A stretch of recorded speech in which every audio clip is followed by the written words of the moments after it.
Hello physicists, welcome to the India series of Dr. Physicist. এই সিরিজে আমরা uncover করব এমন সব ট্রুথ যা স্কুলের বই বলে না, মিডিয়া ফুললি এক্সপ্লেন করে না, কিন্তু যা ডাইরেক্টলি এফেক্ট করবে তোমার ফিউচার, আমার ফিউচার আর পুরো ইন্ডিয়াস ডেস্টিনি। ভারতকে বলা হয় বিশ্বের সবচেয়ে তরুণ দেশ, কিন্তু জানো কি 2050 সালের মধ্যে ভারতে 30 কোটিরও বেশি মানুষ 60 বছরের ওপরে হবে। অন্যদিকে চাকরি আর শিক্ষার চাপ, অন্যদিকে দ্রুত বাড়ছে সিলভার ইকোনমি। তাহলে বড় প্রশ্ন হল, ভারত কি ধনী হওয়ার আগেই বুড়ো হয়ে যাবে? আমি ডক্টর ফিজিসিস্ট, আর আজ আমরা জানব ভারতের ভবিষ্যতে সেই সত্য যা বদলে দিতে পারে আমাদের জীবন। ভিডিওটা শেষ পর্যন্ত দেখো, কারণ শেষে আছে এক মাইন্ড ব্লোয়িং প্রেডিকশন। দেখো আর এখনই সাবস্ক্রাইব করো ডক্টর ফিজিসিস্ট বাংলা। দারুণ একটা টপিক, এটা নিয়ে এখনই কথা বলাটা খুব জরুরি। একদম তাই। তো আজকের এই ডিপ ডাইভে আমাদের ফোকাসটা হচ্ছে সেই ডেটাগুলোর দিকে নজর দেওয়া, যেগুলো সাধারণত আমাদের প্রতিদিনের আলোচনায় উঠে আসে না। হ্যাঁ, ঠিক বলেছেন। আজকে আমরা টেবিলে নিয়ে বসেছি UNFPA এর রিপোর্ট, সেন্সাস ডেটা, নীতি আয়োগের বেশ কিছু পরিসংখ্যান আর সিলভার ইকোনমি নিয়ে বেশ কিছু ইন্টারেস্টিং গবেষণাপত্র। আমাদের লক্ষ্য হলো এই যে ডেমোগ্রাফিক ডিভিডেন্ড বা তারুণ্যের শক্তির কথা আমরা সবসময় বলি, তার আড়ালে আসলে কি লুকিয়ে আছে সেটা বের করা। রাইট। আর এই যে সোর্সগুলো আমরা ঘাটলাম, ডেটাগুলো কিন্তু শুধু কিছু শুকনো সংখ্যা নয়, এগুলো আসলে আমাদের ভবিষ্যৎ অর্থনীতি, আমাদের পরিবার ব্যবস্থা আর মার্কেটের যে নতুন ট্রেন্ড, তার একটা স্পষ্ট প্রতিচ্ছবি। ঠিক। তো চলুন ব্যাপারটা একটু ভেঙে বোঝা যাক। আমরা সবসময় শুনে এসেছি যে ভারত হলো তরুণদের দেশ, অফুরন্ত তারুণ্যের দেশ, কিন্তু ডেটা তো পুরোপুরি অন্য কথা বলছে। হ্যাঁ, ডেটা দেখলে যে কেউ চমকে যাবে। আমরা যদি একটু পেছনের দিকে তাকাই, ধরুন 1950-এর দশকে, তখন ভারতের টোটাল ফার্টিলিটি রেট বা TFR ছিল 6.18। বাপরে, একজন নারীর গড়ে 6টির বেশি সন্তান হতো। একদম। আর আজ সেই হার কোথায় এসে দাঁড়িয়েছে জানেন? 1.9-এ। এটা কিন্তু রিপ্লেসমেন্ট লেভেল যেটাকে আমরা বলি, অর্থাৎ 2.1 তার চেয়েও নিচে নেমে গেছে। এই জায়গাটাতেই আমার একটা অ্যানালজি মাথায় আসছে। ব্যাপারটা অনেকটা যেন একটা খুব দ্রুতগামী ট্রেনের হঠাৎ করে ইমার্জেন্সি ব্রেক কষার মতো অবস্থা, তাই না? খুব সুন্দর একটা তুলনা দিয়েছেন। হ্যাঁ, ব্রেক কষার মতোই। ডেমোগ্রাফিক ডিভিডেন্ড বিষয়টা অনেকটা রেলে রেসের মতো কাজ করে। তরুণ প্রজন্ম ব্যাটেন নিয়ে প্রবল উৎসাহে দৌড়াচ্ছে ঠিকই, কিন্তু তারা যদি হঠাৎ ঘাড় ঘুরিয়ে পেছনের দিকে তাকায়, দেখবে ট্র্যাকে অপেক্ষা করার নতুন রানারদের সংখ্যা একেবারেই হাতে গোনা। রাইট। তার মানে হলো, যারা এখন দৌড়াচ্ছে তাদেরকে আরও অনেক বেশি বয়স পর্যন্ত ট্র্যাকে টিকে থাকতে হবে, বিশ্রাম নেওয়ার কোনো সুযোগ নেই। ঠিক তাই। আর এই যে রিপ্লেসমেন্ট লেভেলের কথা বললাম, এর গাণিতিক হিসাবটা একটু ক্লিয়ার করা দরকার। 2.1 হল সে ম্যাজিক নাম্বার যা একটা দেশের জনসংখ্যাকে ব্যালেন্স করে বা স্থিতিশীল রাখে। দুজন মানুষের মৃত্যুর জায়গা পূরণ করতে অন্তত 2টি নতুন জন্ম প্রয়োজন, আর ওই 0.1 হল শিশু মৃত্যুর হারকে ব্যালেন্স করার জন্য। বুঝতে পেরেছি। ভারত এই স্থিতিশীলতার স্তর পার করে আরও নিচে নেমে গেছে। হ্যাঁ, আর এর পেছনের কারণটা কিন্তু রাতারাতি তৈরি হয়নি। দ্রুত নগরায়ন, নারীদের উচ্চশিক্ষায় অংশগ্রহণ, ক্যারিয়ার কেন্দ্রিক জীবন ব্যবস্থা, এগুলোর কারণে একটা বিশাল স্ট্রাকচারাল শিফট বা কাঠামোগত পরিবর্তন এসেছে। পরিবারগুলো এখন অনেক ছোট হয়ে গেছে। হ্যাঁ, আগে যেখানে 6জন ভাইবোন মিলে বয়স্ক বাবা মায়ের দায়িত্ব ভাগ করে নিত, এখন একজন মাত্র সন্তানের উপর বাবা মা, এমনকি দাদা দাদি সহ 4জন বয়স্ক মানুষের দায়িত্ব এসে পড়ছে। চাপটা তো সাংঘাতিক। একদমই। আর ঠিক এই জায়গাটাতেই পরিস্থিতিটা ভীষণ জটিল হচ্ছে। একটা প্রেডিকশন বলছে যে 2100 সালের মধ্যে এই ফার্টিলিটি রেট নাকি 1.04-এ নেমে যেতে পারে।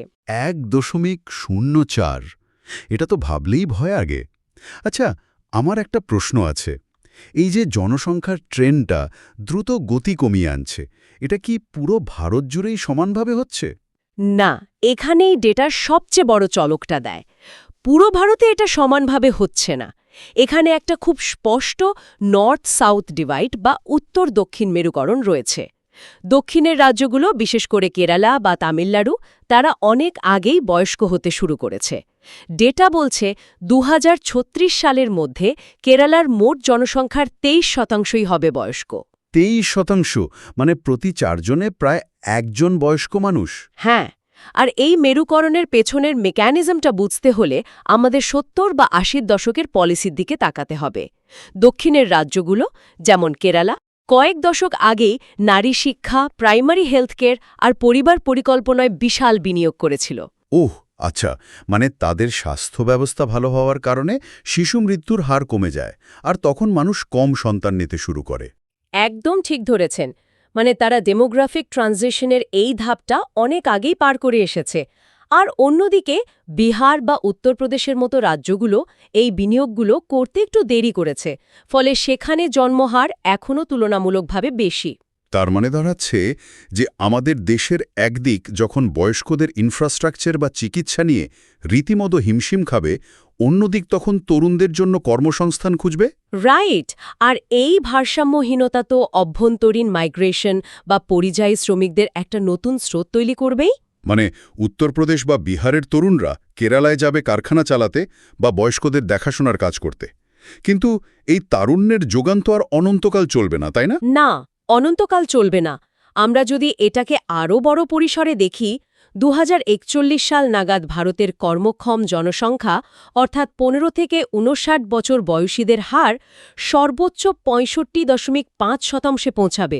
ওকে, আর তারপর থেকেই তা কমতে শুরু করবে। অর্থাৎ ভারতের এই ডেমোগ্রাফিক উইন্ডো বা জানালাটা চিরস্থায়ী নয়, এটা ধীরে ধীরে বন্ধ হয়ে আসছে। আর এই উইন্ডো বন্ধ হওয়ার পরের চিত্রটাই বোধহয় সবচেয়ে বেশি চিন্তার। সোর্সে দেখছিলাম ২০৫০ সালের মধ্যে ভারতের বয়স্ক জনসংখ্যা বেড়ে দাঁড়াবে প্রায় ৩৪৭ মিলিয়নে। হ্যাঁ, যা মোট জনসংখ্যার প্রায় 20.8%। এত বিপুল সংখ্যক মানুষের স্বাস্থ্য ও সামাজিক নিরাপত্তার প্রশ্নটা তখন আর শুধু পারিবারিক পর্যায়ে থাকবে না। একদম একটা জাতীয় সংকটে পরিণত হবে। আর স্বাস্থ্য নিরাপত্তার কথায় একটা খুব অদ্ভুত বৈপরীত্য আমার চোখে পড়ল। মানে এটা আমাকে রীতিমতো অবাক করেছে। কোন ডেটাটার কথা বলছেন?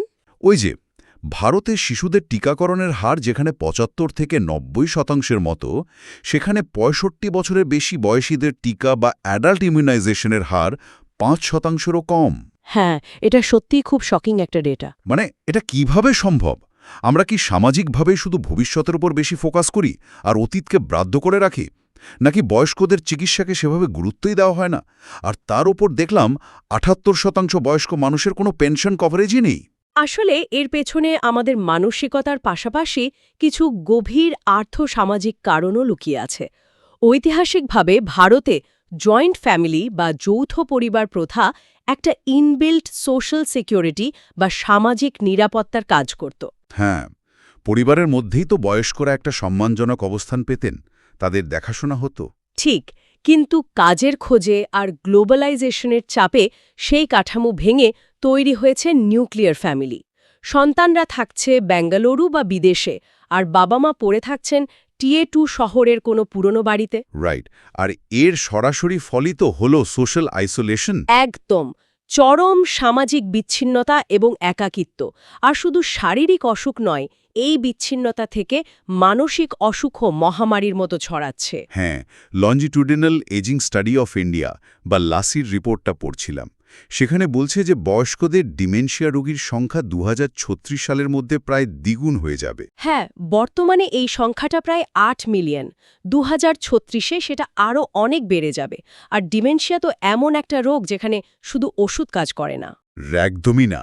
সেখানে তো সার্বক্ষণিক নজরদারি আর মানসিক সাপোর্ট প্রয়োজন। কিন্তু আমাদের ইনফ্রাস্ট্রাকচার কি এর জন্য আদৌ প্রস্তুত? আপনার কি মনে হয়? আমার তো মনে হয় না। রাস্তাঘাটের র্যাম্প তো দূরের কথা, আমাদের পাবলিক ট্রান্সপোর্ট, এমনকি ডিজিটাল ইনফ্রাস্ট্রাকচার যেমন ব্যাংকিং অ্যাপ বা হাসপাতালের বুকিং সিস্টেম, সবকিছুই তো তরুণদের কথা ভেবে তৈরি। একজন ৭৫ বছরের মানুষের পক্ষে ৩ সেকেন্ডের মধ্যে ট্রেনের দরজা দিয়ে ওঠা বা ওটিপি দিয়ে অ্যাপ চালানো প্রায় অসম্ভব ব্যাপার। রাইট। আমাদের পুরো ইকোসিস্টেমটাই বয়স্কদের প্রতি অত্যন্ত বিরূপ। স্পেশালাইজড জেরিয়াট্রিক কেয়ার বা বয়স্কদের বিশেষায়িত চিকিৎসার চরম অভাব রয়েছে দেশে। মানে ডাক্তাররাও তো জেরিয়াট্রিক্স নিয়ে খুব একটা পড়তে চান না, তাই না? হ্যাঁ, কারণ মেডিসিনের এই দিকটাকে অনেকেই ততটা লাভজনক মনে করেন না। কিন্তু এখানেই অর্থনীতি তার নিজস্ব নিয়ম অনুযায়ী কাজ করতে শুরু করে। কিভাবে? যেখানে এ ধরনের বিশাল গ্যাপ বা শূন্যস্থান থাকে, বাজার সেখানেই নতুন সুযোগ খুঁজে নেয়। ওহ রাইট। আর ঠিক এই জায়গাটাতেই আমাদের আজকের আলোচনার মোড়টা পুরোপুরি ঘুরে যাচ্ছে। এই যে ইনফ্রাস্ট্রাকচারের চরম অভাব আর বয়স্কদের একাকিত্বের কথা আমরা এতক্ষণ বললাম, আপাতদৃষ্টিতে এটা একটা বড় সামাজিক সংকট মনে হলেও অর্থনীতির ভাষায় এটাই কিন্তু একটা বিশাল ভ্যাকিউম। একদম ঠিক বলেছেন।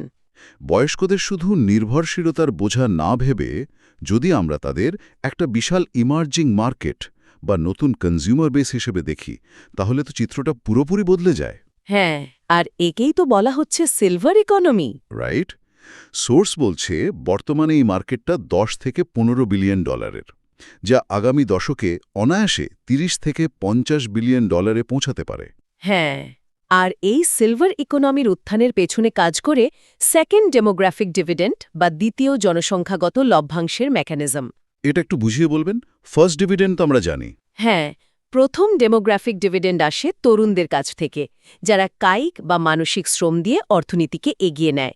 আর দ্বিতীয় লভ্যাংশ আসে বয়স্কদের কাছ থেকে। মানে তাদের জমানো পুঁজি থেকে।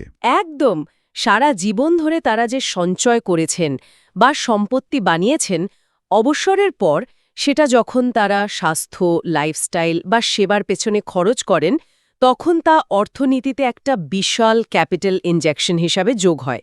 ম্যাকিনজির রিপোর্ট অনুযায়ী সিলভার ইকোনমিতে 1 টাকা বিনিয়োগ করলে নাকি 3 টাকা ফেরত আসে। ওয়াও! 1 টাকায় 3 টাকা রিটার্ন! এই ইকোনমিক মেকানিজমটা কিন্তু দারুণ। মানে ধরুন একজন বয়স্ক মানুষ তার নিরাপত্তার জন্য একটা বিশেষ স্মার্ট ওয়াচ কিনলেন। হ্যাঁ, যাতে ফল ডিটেকশন বা পড়ে গেলে অ্যালার্ম বাজার প্রযুক্তি আছে। রাইট। তো এই ঘড়িটা কেনার ফলে টাকাটা তো শুধু হার্ডওয়্যার কোম্পানির কাছেই যাচ্ছে না। যে সফটওয়্যার ইঞ্জিনিয়ার ওই অ্যালগোরিদম বানিয়েছে, যে medical consultant heart rate monitoring design করেছে, আর যে লোকাল টেকনিশিয়ান সেটা সেট করে দিচ্ছে, সবার কাছেই তো ওই অর্থের প্রবাহ পৌঁছাচ্ছে। ঠিক তাই। অর্থাৎ বয়স্কদের একটা সাধারণ প্রয়োজনকে কেন্দ্র করে পুরো একটা নতুন টেকনোলজিক্যাল ইকোসিস্টেম তৈরি হয়ে যাচ্ছে। টেলিমেডিসিন, রিমোট হেলথ মনিটরিং সবই ইকোসিস্টেমের অংশ। আর শুধু প্রযুক্তি নয়, রিয়েল এস্টেট বা আবাসন খাতে যে পরিবর্তন আসছে সেটা তো আরও বড় পরিসরের। হ্যাঁ, প্রাইমাস বা কলম্বিয়া প্যাসিফিকের মতো সংস্থাগুলোর নাম আমরা আজকাল শুনছি। রাইট। এরা তো কোনো ট্র্যাডিশনাল বৃদ্ধাশ্রম বানাচ্ছে না, এরা মেট্রো শহরগুলোতে বয়স্কদের জন্য রীতিমতো প্রিমিয়াম সিনিয়র লিভিং প্রজেক্ট তৈরি করছে, আর সেখানে হাজার হাজার কোটি টাকা বিনিয়োগ করছে। একদম, কারণ এই বাড়িগুলোর ডিজাইন লেভেলেই পরিবর্তন আনা হচ্ছে। ধরুন অ্যান্টি স্লিপ ফ্লোর, বাথরুমে গ্র্যাব বার, হুইলচেয়ার বান্ধব দরজা আর 24 ঘন্টা অনসাইট মেডিকেল সুবিধা। মানে এটা লাভজনক হওয়ার কারণ হলো এখানে শুধু বাড়ি বিক্রি হচ্ছে না, সাথে দীর্ঘমেয়াদী লাইফস্টাইল আর কেয়ার সার্ভিসও বিক্রি হচ্ছে। হ্যাঁ, আর এই কনসেপ্টটা সমাজ থেকে বৃদ্ধাশ্রমের পুরনো স্টিগমা বা কলঙ্কটা মুছে দিচ্ছে। বয়স্করা সেখানে যাচ্ছেন একা পড়ে থাকার জন্য নয়, বরং সমবয়সীদের সাথে একটা কমিউনিটিতে নিরাপদে বাঁচার জন্য। কিন্তু এখানে একটা চরম বৈষম্যের দিকও তো ফুটে ওঠে। কোন দিকটার কথা বলছেন? এই যে প্রিমিয়াম লিভিং, স্মার্ট ওয়াচ বা সিলভার ইকোনমির কথা আমরা এতক্ষণ বললাম, এগুলো মূলত কাদের জন্য? যাদের টাকা আছে, সেই উচ্চ বা উচ্চ মধ্যবিত্ত শ্রেণীর জন্য। কিন্তু ভারতের কোটি কোটি দরিদ্র বয়স্ক মানুষ, যাদের কোনো জমানো পুঁজিই নেই, তাদের কি হবে? এটা খুব প্রাসঙ্গিক একটা প্রশ্ন। হ্যাঁ, মানে ন্যাশনাল সোশ্যাল অ্যাসিস্ট্যান্স প্রোগ্রাম বা NSAP আর অটল পেনশন যোজনার মতো সরকারি পলিসিগুলোর কথা আমরা জানি, কিন্তু বর্তমানে দেশের মোট জিডিপির মাত্র 1% পেনশনে ব্যয় হয়। হ্যাঁ, মাত্র 1%। তো এই 1% দিয়ে কি 78% পেনশনবিহীন বয়স্ক মানুষের নিরাপত্তা আদৌ নিশ্চিত করা সম্ভব? না, এটা আক্ষরিক অর্থেই অসম্ভব। জিডিপির 1% ব্যয় করে এত বড় জনসংখ্যার ভার কোনোভাবেই বহন করা যায় না। আর ঠিক এই জন্যই পলিসি লেভেলে একটা বড় ধরনের শিফট বা পরিবর্তনের আলোচনা শুরু হয়েছে। ওকে। সরকার বুঝতে পারছে যে শুধু সাবসিডি বা ভাতা দিয়ে এই বিশাল সমস্যার সমাধান হবে না। বয়স্কদের অর্থনীতিতে সক্রিয় রাখার উপায় বের করতে হবে। আর সেই কারণে অবসরের বয়স বা রিটায়ারমেন্ট এজ বাড়ানোর প্রস্তাব বারবার উঠে আসছে। কিন্তু এখানে তো একটা বড় দ্বন্দ্ব তৈরি হয়। সোর্সে দেখলাম গ্রে ইন্টার্নস বা বয়স্কদের অবসর নেওয়ার পর পুনরায় কাজে লাগানোর একটা ধারণার কথা বলা হয়েছে। কিন্তু একটু লজিক্যালি ভাবুন তো। হ্যাঁ, বলুন। ভারতের মতো একটা দেশ, যেখানে যুবকদের মধ্যে বেকারত্ব একটা মারাত্মক সমস্যা, সেখানে যদি বয়স্করা কাজ ধরে রাখেন বা নতুন করে কাজে ঢোকেন তাহলে কি তরুণদের চাকরির সুযোগ কমে যাবে না? মানে আমি প্রথমেই ভেবেছিলাম এতে তো তরুণদের ক্ষতি। আমি বুঝতে পারছি আপনি কেন এটা ভাবছেন, কিন্তু অর্থনীতি তো আর জিরো সাম গেম নয়। জিরো সাম গেম নয় মানে? ইকোনমি বা যত্ন অর্থনীতি তৈরি করে। আচ্ছা, সেটা কিভাবে কাজ করে? ধরুন একজন ষাটোর্ধ্ব বা ৭০ বছরের এক্সিকিউটিভ যদি কাজে যুক্ত থাকেন, তাহলে তার সাপোর্ট সিস্টেম হিসেবে বেশ কিছু নতুন কাজের ক্ষেত্র তৈরি হয়। ও, বুঝতে পারছি। হ্যাঁ, ধরুন তার যাতায়াতের জন্য একজন ড্রাইভার, শারীরিক সুস্থতার জন্য ফিজিওথেরাপিস্ট বা ডায়েট প্ল্যানার, আর ডিজিটাল ডিভাইসের জন্য টেক অ্যাসিস্ট্যান্টের প্রয়োজন হয়। রাইট। অর্থাৎ একজন বয়স্ক মানুষকে সক্রিয় রাখার জন্য তার চারপাশে তরুণদের জন্য ৩-৪টে নতুন সাপোর্ট জব তৈরি হয়ে যাচ্ছে। একদম। তাছাড়া বয়স্কেরা তো আর এন্ট্রি লেভেল কাজ করবেন না। একজন অবসরপ্রাপ্ত সিভিল ইঞ্জিনিয়ারকে নিশ্চয়ই সাইটে গিয়ে ইট সিমেন্টের হিসাব মেলাতে হবে না। হ্যাঁ, তা তো বটেই। তিনি হয়তো কোনো তরুণ স্টার্টআপকে আরবান প্ল্যানিং বা স্ট্র্যাটেজিক কনসাল্টিংয়ের ক্ষেত্রে সাহায্য করবেন। ঠিক, তাদের কাছে দশকের পর দশক কাজ করার যে প্যাটার্ন রেকগনিশন বা অভিজ্ঞতা আছে, সেটা তো কোনো এআই বা ২৫ বছরের তরুণের পক্ষে দেওয়া সম্ভব নয়। একদমই না। আর ঠিক এই জায়গাটাতেই জাপান বা দক্ষিণ কোরিয়ার মতো দেশগুলো আমাদের পথ দেখাচ্ছে। সেখানে লাইফ লং লার্নিং বা জীবনব্যাপী শিক্ষার উপর মারাত্মক জোর দেওয়া হয়। মানে বয়স ৬০ পেরিয়ে যাওয়ার পরও তাদের নতুন স্কিল শেখানো হয়। হ্যাঁ, আর এই সক্রিয়তা অর্থনীতিকে যেমন সমৃদ্ধ করে, ঠিক তেমনি বয়স্কদের কগনিটিভ হেলথ বা মানসিক স্বাস্থ্য অনেক ভালো রাখে। তারা যদি কাজে ব্যস্ত থাকেন, মানুষের সাথে যোগাযোগ রাখেন, তাহলে অ্যালজাইমার্স বা ডিমেনশিয়ার মতো রোগে আক্রান্ত হওয়ার হার উল্লেখযোগ্যভাবে কমে যায়। মানে সামগ্রিকভাবে রাষ্ট্রের স্বাস্থ্য খাতের ওপর চাপ কমে যায়। এটা তো একটা সম্পূর্ণ উইন উইন ইকোসিস্টেম। একদমই তাই। তো এই পুরো আলোচনা থেকে আমরা একটা খুব স্পষ্ট টাইমলাইন এসে দাঁড়াচ্ছি, তাই না? হ্যাঁ, আমাদের হাতে সময় খুব সীমিত। ঠিক। মানে ২০৪১ সালের আগে ভারতের হাতে যে ডেমোগ্রাফিক উইন্ডো খোলা আছে, আমাদের মূল লড়াইটা ওই সময়ের মধ্যেই লড়তে হবে। একদম। এই ১৫-২০ বছরের মধ্যেই আমাদের যুব সমাজকে স্কিল করে ইকোনমিতে কাজে লাগাতে হবে, যাতে তারা ধনী হতে পারে। ভারত ধনী হওয়ার আগেই যদি বুড়ো হয়ে যায়, তবে তা হবে এক বিশাল ডেমোগ্রাফিক বিপর্যয়। ঠিক বলেছেন। আমাদের এখনই স্বাস্থ্য খাতে জিডিপির বরাদ্দ বাড়াতে হবে, ইনফ্রাস্ট্রাকচারকে বয়স্ক বান্ধব করে নতুন করে সাজাতে হবে। আর তার সাথে সাথে বয়স্কদের প্রতি সমাজ ও অর্থনীতির দৃষ্টিভঙ্গিকে পুরোপুরি পাল্টে ফেলতে হবে। হ্যাঁ, সময় থাকতে যদি আমরা এই কাঠামোগত পরিবর্তনগুলো না আনি, তাহলে তারুণ্যের যে সুযোগ নিয়ে আমরা এত গর্ব করি, সেটাই আগামী দিনে আমাদের সবচেয়ে বড় অর্থনৈতিক ও সামাজিক চ্যালেঞ্জ হয়ে দাঁড়াবে। পলিসি মেকারদের এখন থেকেই দীর্ঘমেয়াদী রূপরেখা তৈরি করতে হবে। একদম তাই। তবে এই পুরো ডেমোগ্রাফিক ডেটা আর ইকোনমিক পলিসির বাইরে গিয়ে আজকের সোর্সের একদম শেষে একটা বিষয়ে দেখে আমি এমন কিছু ভাবতে বাধ্য হচ্ছি, যা সত্যি বলতে একটু ভয়ের। আচ্ছা, কোন বিষয়টা? সোর্সে আমরা দেখলাম যে বয়স্কদের একাকিত্ব কাটাতে এবং সেবায় কেয়ার রোবোটিক্স বা ইন্টারনেট অফ থিংসের কথা বলা হচ্ছে। হ্যাঁ, টেকনোলজির ব্যবহার তো বাড়বেই। কিন্তু একটু গভীরে গিয়ে ভাবলে বিষয়টা বেশ শিওরে ওঠার মতো। আর্টিফিশিয়াল ইন্টেলিজেন্স হয়তো সময় মতো ওষুধ খাইয়ে দেবে, পড়ে গেলে সেন্সরের মাধ্যমে অ্যাম্বুলেন্স ডেকে আনবে। কিন্তু আজ থেকে ২০ বা ৩০ বছর পর যখন আমাদের পরিবারগুলো হয়তো একটা ছোট্ট স্ক্রিনের মধ্যে আবদ্ধ হয়ে যাবে, সন্তানরা অন্য মহাদেশে নিজেদের জীবনে ব্যস্ত থাকবে, তখন কি হবে সেটাই ভাবছেন তো? হ্যাঁ, তখন আমাদের শেষ বয়সের প্রধান সঙ্গী কি কোনো রক্ত মাংসের মানুষ হবে, নাকি কোনো অ্যালগোরিদম চালিত যন্ত্র? উফ, এটা আধুনিক সভ্যতার বোধহয় সবচেয়ে বড় দার্শনিক সংকট। তাই না? হ্যাঁ, প্রযুক্তি হয়তো আমাদের চিকিৎসায় বিপ্লব আনবে, আমাদের বার্ধক্যকে দীর্ঘায়িত করবে, কিন্তু একটা মানুষের স্পর্শ, একটা স্নেহের হাত বা সামনাসামনি বসে পুরনো দিনের গল্প করার যে মানসিক তৃপ্তি, সেটা কি কোনো কেয়ার রোবট বা কোড দিয়ে পূরণ করা আদৌ সম্ভব? একদমই সম্ভব না। প্রযুক্তি হয়তো আমাদের আয়ু বাড়াবে, কিন্তু সেই দীর্ঘজীবনে আবেগের শূন্যস্থানটা কে পূরণ করবে? কোনো অ্যালগোরিদম কি পারবে মানুষের স্নেহের জায়গাটা নিতে?